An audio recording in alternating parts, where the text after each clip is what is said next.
Let me show you how you can white label the client portal in Xenett. So you have to come to the settings first, and then you're going to find the custom branding here. So this is where you see the custom domain. So the default domain where the client portal is hosted, which is portal.xenett.com. This means that whenever your client logs into your portal, like the default URL that they will see is portal.xenett.com. Just like this, there are reminder emails that are getting sent to client and which are coming from this email address, that is clientnotifications@xenett.com. By setting up white labeling, by setting up custom branding, you can customize this URL. You can also customize this email as well. So let's just understand how you can do that. So first of all you have to do is click on edit and then just type in your domain on which the URL on which you want to set the client portal on. So this is called subdomain portal, and now it's going to be your website domain name. So let's just say my website name is unicornaccounting.com. all right, so this has to be your website domain. The first word which could be, I mean, you can call it anything, like you can call it portal, questions, client portal, whatever you like. Then you have to put the full stop, and then you just need to hit save. Once you do that, it's gonna generate some records here. I'm gonna come back on this in a few seconds. Just like this, you can also customize the from email address. So as I told you, that this is a default email address which is used whenever the emails are sent to the client. In this case, you can also do the same thing. You could call it like notifications. You don't have to type in the domain name again. It's gonna pick up automatically based on what you have set up here. So you can call it whatever, notifications, do not reply, or whatever email address that you want to set. Okay. Now, once you set this up, you're gonna see some values here. These are called CNAME. Now we need to copy these CNAME values, and then we need to go to the place where your website is hosted, and we have to enter the DNS. We need to kind of add these entries to the DNS records. So it all depends. Let me show you what we need to do. So in my case, I'm kind of hosted on GoDaddy. So this is how my screen looks like. So what's going to happen, it all depends on where exactly your website is hosted. So you may have a different, I would say, navigation, but you should look for somewhere called DNS records. Okay. Once you find it, you click here, add new record. Here you type in CNAME, and then we go back to the portal screen, Xenett screen. We copy this host value, like copy link here, then we go back again here, and then we paste it. Just like that, we go back, and this value we copy here, and then we kind of go back, and then we paste it here. You don't have to make any changes here, and then you just have to click save, right?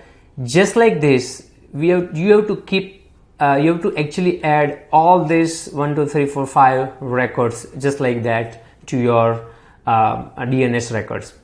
Once you do that, it's gonna take few hours, and what it's gonna do, right now the verification status is pending. After a few hours, this is gonna be changed to active, which means like now your portal is set to host on this URL, which is portal.unicornaccounting.com, and same way the email address will go out from here. Now one thing to be noted is that, see, the email address account needs to exist in your email account. So like you have to literally create this email account on your end, and then the email will be sent. Otherwise, there are chances that the email will go in the junk. So make sure that whatever email that you type in here, make sure the email account should exist on your end as well. All right. So once you have done these two things, you can now set up the dashboard cover image. So let me show you what this dashboard cover image means. So let's just say preview. So this is what the client user sees when they log into portal. There's an image here that you can see. So this is something that you can customize it. This is the default one, but let's just say you wanted to put a banner for your firm logo and firm name. You can upload it here and then it will then show up accordingly. We also have a way where you can also put some branding on a portal login page. So this is the default one. So this is the login page that your clients would see, but this image on the right, this is the default one. So let's just say if you need to change something, all you have to do, just simply come here and just upload whatever image that you like and it will be changed too. Another thing that you will see is that your firm logo, right? So like either you can click here on go to firm's information, or you can click here firm information and upload your firm logo here. That will also show up on the client portal login page. So this is where your firm logo will show up, right? So these are the different ways how you can set up white labeling. One more thing I would like to cover is this custom firm name. So what happens, guys, is that when an email is received on client's inbox, there is a name. I mean, imagine if an email was sent by me, it would call it my name, like Hardik Mehta. So here by default, it's gonna be your firm name. I mean, that's the default one that we automatically set it for you. But just in case, if you wanted to change that too, like let's just say you wanted to call it from questions from Red Eyes, or your firm name, let's just say whatever. So whenever your client gets a reminder email from Xenett, it's gonna be from this email, obviously, but the firm name will be this. So again, you also have an option to change that too.